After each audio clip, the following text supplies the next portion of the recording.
A good quarterback is key to getting to the playoffs and then eventually to the Super Bowl. So does that also apply in the corporate world? Will a winning CEO take the company to the next level? Well, joining me now is Nick Collis. He is the Chief Market Strategist at ConvergEx. So Nick, when a team does badly, it seems like the coach or the quarterback is the first to go. So is it really true that the top quarterback means that much to the success of a team?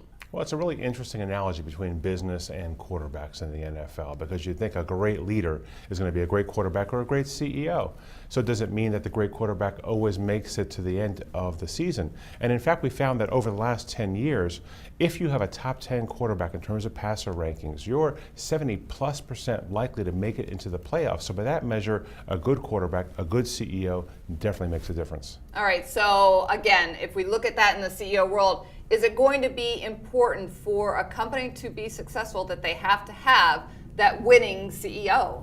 Well, there are many shades of grades of this discussion. So for example, the best quarterback in the league doesn't always make it to the Super Bowl, let alone win the Super Bowl. As a matter of fact, the average ranking is just inside the top 10. So bringing it to business, you don't need the top CEO in your industry, in your area, to necessarily be the top winning company. It doesn't hurt. It helps. It helps a lot, but the team is also really important too. All right, so we have companies that struggle with this question. Apple and going from Steve Jobs to Tim Cook. Microsoft currently spending 6 months to find a new CEO.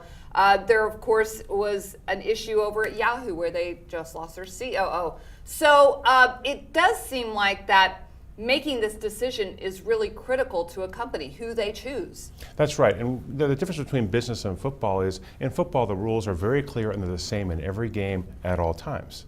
In business, sometimes a company's got to think about, who are we? Where do we want to go? And the board's got to really answer those questions as much as bringing in a new CEO to answer that question for them. So the rules are much more diffused and much harder to define in business, which might be why it takes some companies longer than others to find that right CEO. All right, we know if the company does poorly, well, they get rid of the CEO very quickly. We've seen that just even recently with Lululemon.